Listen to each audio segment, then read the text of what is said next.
And good morning, everyone. Welcome to another Coffee with EMCSA session.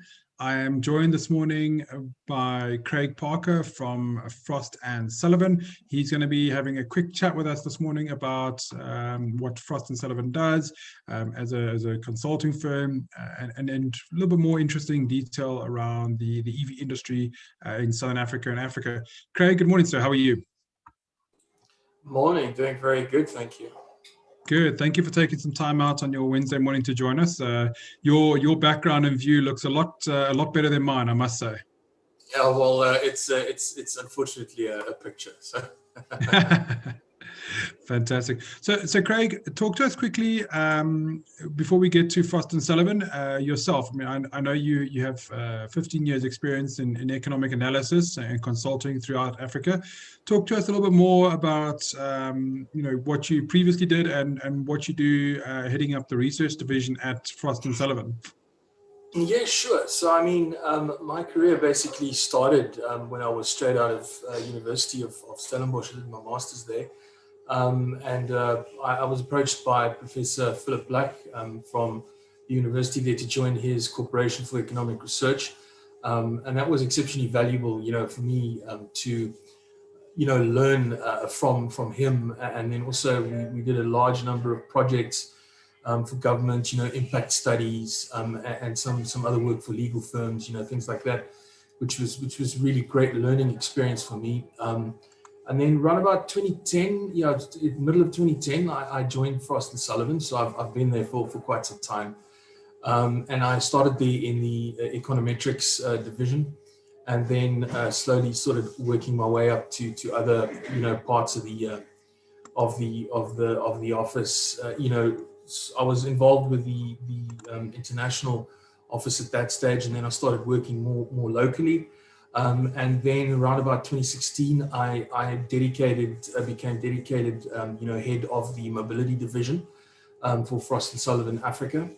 And Frost & Sullivan is quite a big mobility presence globally. So I was quite fortunate to make the right move to join that team, which was great. And I've got a passion for a lot of the mobility concepts, business models, how that incorporates into Africa. Had a lot of fun working with the team. It's been really a great experience. Okay, and talk to us. I mean, obviously yourself, Frost & Sullivan. People who maybe have never heard of the company. What is Frost & Sullivan? Obviously, it's a consulting and a market intelligence firm. But talk to us a little bit more about what Frost & Sullivan does as a firm and as a company.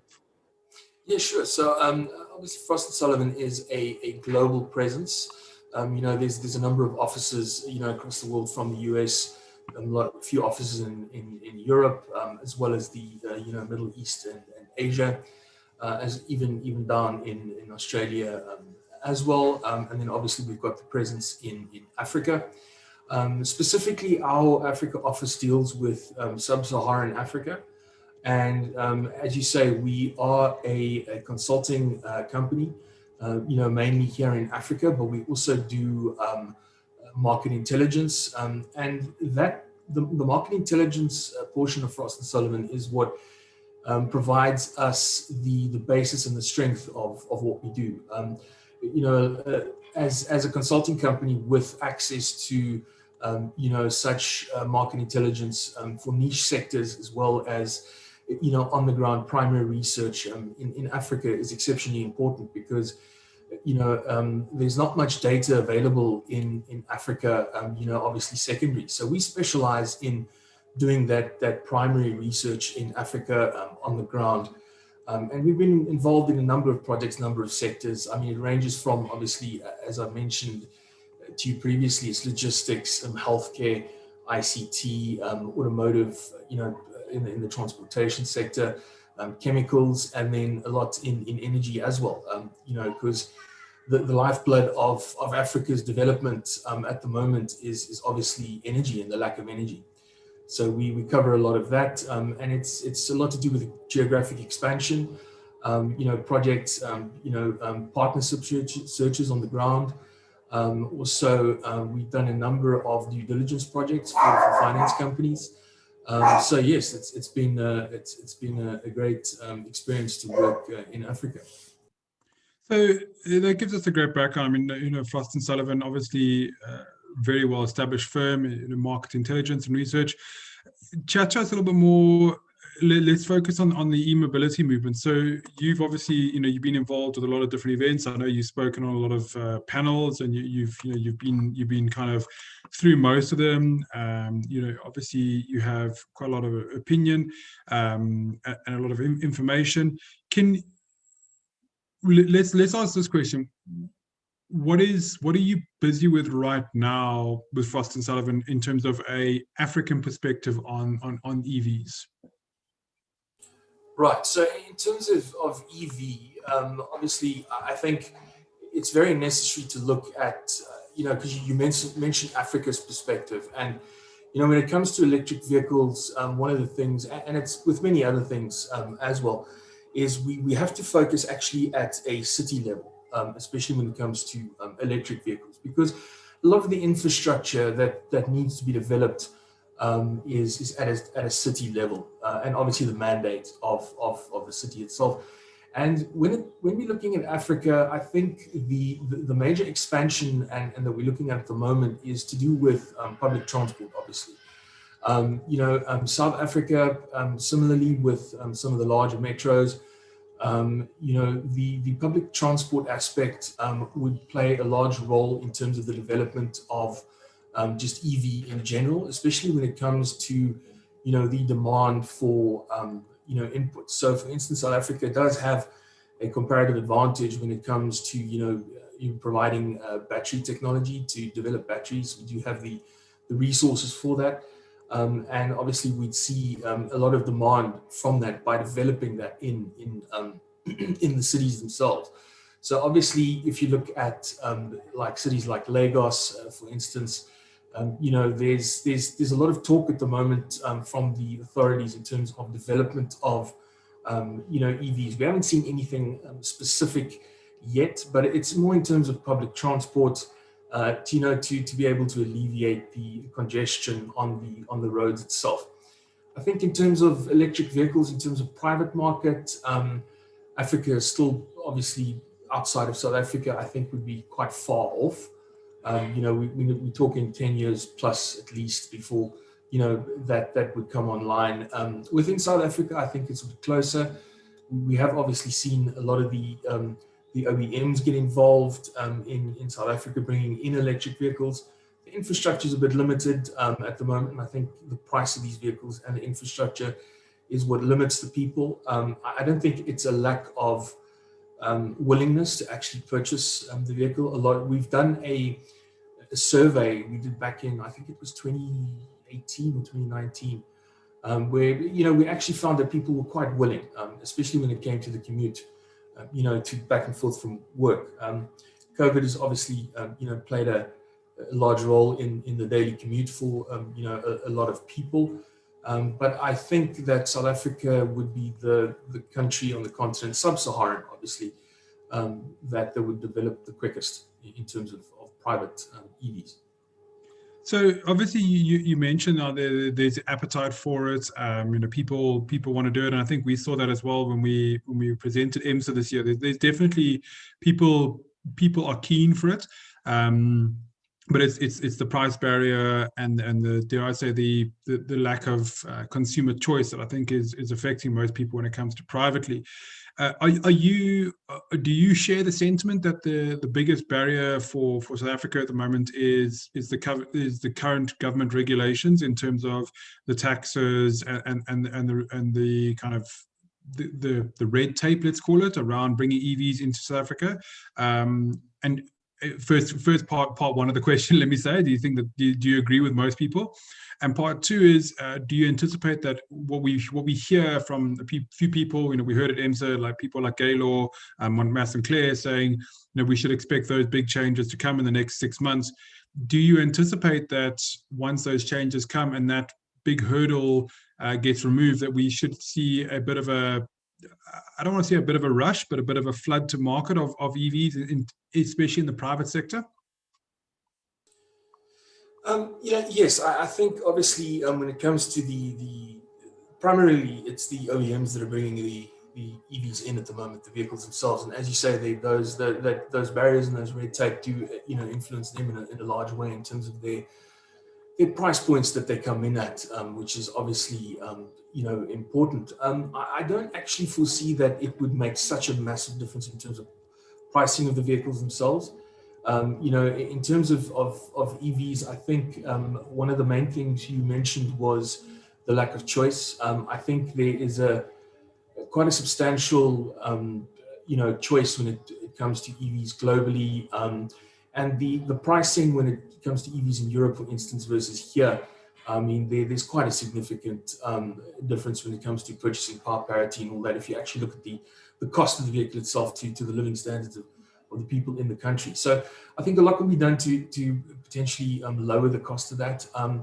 Then also it's the infrastructure that houses the EVs. I think there needs to be a bit of education in terms of that, maybe even incentives when it comes to that. I've long time firmly believed that obviously this was pre-COVID, but I think things will get back to normal. I mean, there's a lot of companies, large corporates in this country that have staff in their buildings of thousands. I mean, and I think once companies actually start incentivizing people in terms of vehicle purchases to purchase EVs and actually put the infrastructure in place, on the ground, excuse me, you will see a definite sort of increase in the use of EVs. It's also word of mouth. I think once people start seeing these vehicles on the road, then also it's all about consumer perception.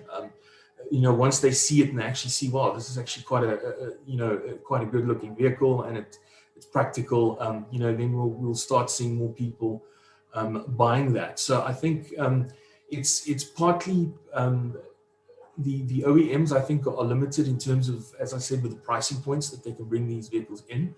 And therefore, we do need some sort of incentivization. If you look at a lot of the European countries where, EVs, well, the cities where EVs have sold the most and have sort of grown the most, it's those cities that have had incentives for EVs, where it could be, discounts on licenses, it could be, various things, discounts on traveling on certain roads within the day. I know they do have taxation and tolls and all those things. So that would definitely make a big difference when it comes to electric vehicles. So I think that's great. I mean, I think it's great to hear that everyone's kind of on the same sentiment, and hopefully, once government does, get those red tapes out the way, we'll see the change come in. I think an interesting thing that you covered on what you guys do there is looking at local opportunities. Now, once this flood of EVs hopefully hits our market, and we see the consumers buying EVs and the incentives there, other than the obvious one, which I think everyone's talking about charging infrastructure, and I think that's the obvious opportunity.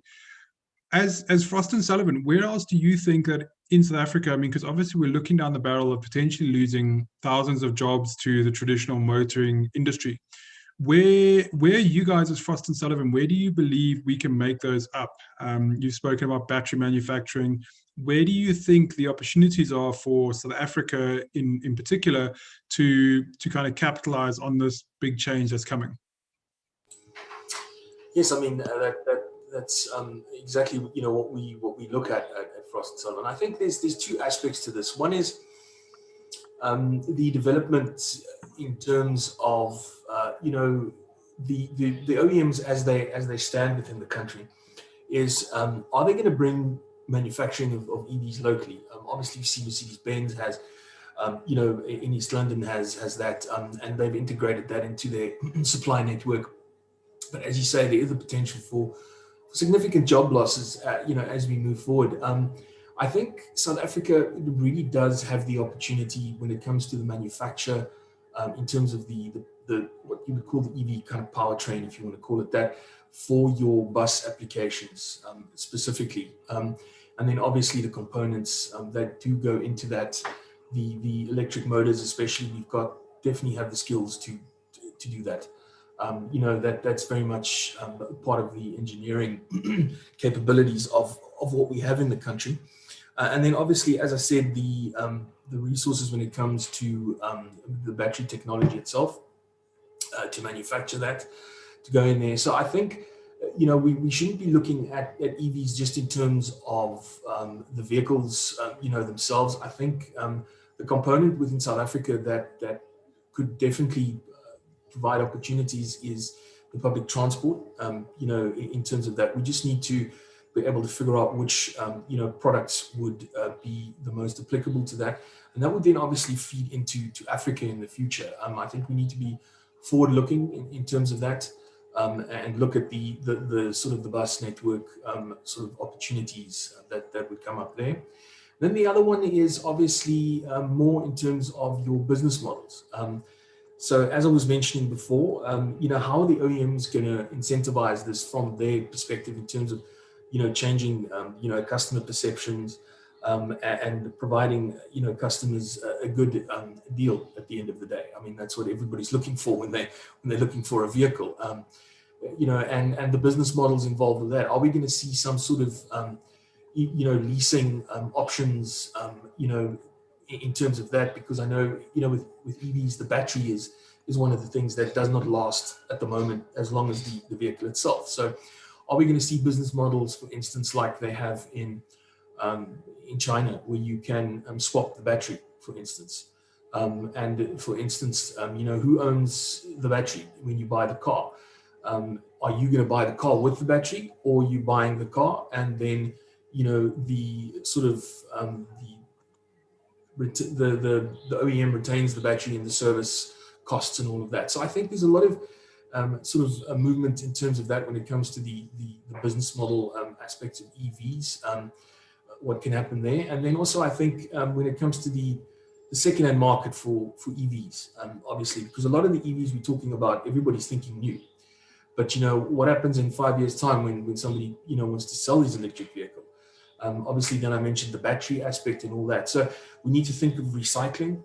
There's a lot of opportunity when it comes to recycling of these components, especially the batteries, refurbishing.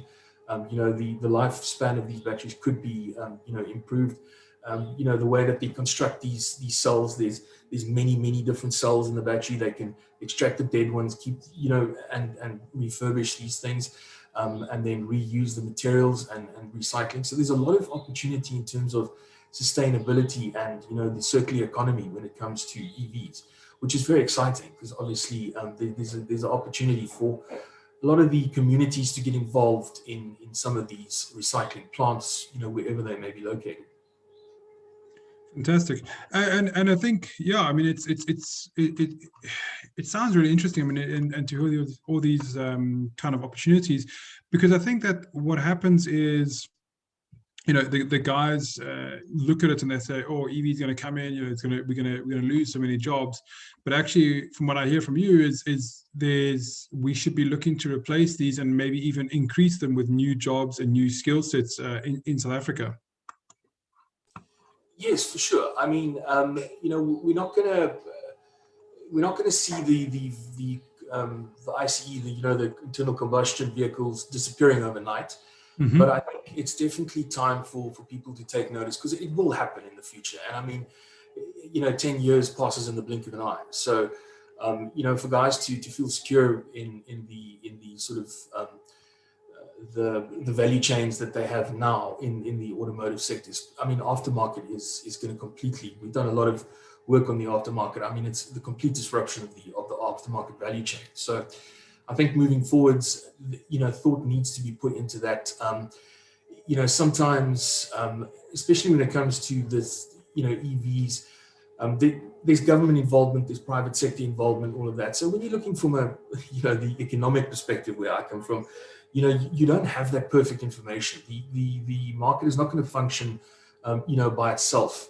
There needs to be some sort of intervention to educate the value chain in terms of what's going to be happening into the future. Otherwise, we are going to see potential gaps where people would, obviously sit without, jobs and skills. So I think upskilling and, as I say, transforming this into a circular value chain economy that will benefit, the economy as well as those people who are currently, working in the aftermarket. It would be disruptive in a sense, but if we do take the measures now, it wouldn't be as bad as people would make it out to be. Fantastic. Well, Craig, I think we're drawing to the end of our time. I mean, I think you and I could probably chat for hours on this. Before we close, give us one thing from all your research and kind of all your insight and experience in the industry. What one thing would you like to see change in the South African landscape in the next 12 months to kind of speed up the adoption of EVs? And let me make it a bit more difficult on you because you're a clever guy, excluding government red tape changing, because I know everyone says that as the first thing. What else would you like to see change? Well, I think what I would do is I'd throw it back on some of the OEMs and the importers. I think as we were mentioning, the choices of the vehicles that are there, and especially the pricing points where they come in. I think there's not enough. I think push from them in terms of marketing. I mean, if you actually look, there isn't much marketing on EVs. As much as there could potentially be, and to educate people in terms of the benefits, because they are pricier. There's a reason for that. I mean, there's economies of scale when it comes to production of vehicles, and it is sort of a niche market in South Africa. So you would expect those vehicles to be, coming in a higher price point. But educate the people in terms of run campaigns. Let people understand that these are the benefits, these are the cost savings. We've done looking at the cost savings, and I do think there's this sort of perception and misconception that I'm going to be paying so much because electricity is expensive as well. So I think offering, as I say, business models, packages. Let's see what the OEMs can offer. Get into the different space, partner with other companies, solar, for instance. Buying an EV, does that come with a solar installation package from another company?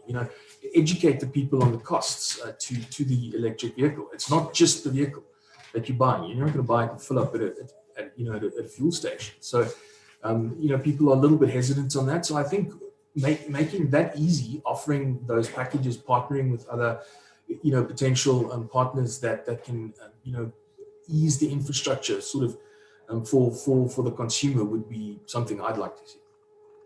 Fantastic. Well, I think Craig, it's been great to chat to you. I mean, as I said, I think we can go on and on. I look forward to hopefully having you part of EMCSA next year, where you can have some more time to really present some of the research that you guys are busy on, and just sharing your thoughts with us. I mean, I think it's great for people to know that there are people like yourself looking at the longer term picture, and as you say, 10 years goes by in the blink of an eye. Yeah, definitely does. Thank you, Fantastic. Robert. Well, so thank you very much, Craig, and enjoy the rest of your Wednesday morning, sir. I will. Thank you, Robert. Have a good day. It was a pleasure. Thank you. Cheers. Goodbye. Bye-bye. So that was Craig Parker, who is heading up the research division at Frost & Sullivan, talking around their focus on the African continent and the long-term development, practical initiatives that they're looking to for EVs and the e-mobility sector. Obviously very experienced, has a lot of knowledge, and great to hear a different perspective of the opportunities that EVs and the move towards e-mobility for South Africa and Africa presents. For myself, Rob, and the whole EMCSA team, wish you a lovely Wednesday wherever you are. We hope you enjoyed our coffee session with Craig Parker from Frost & Sullivan. Thank you very much, everyone.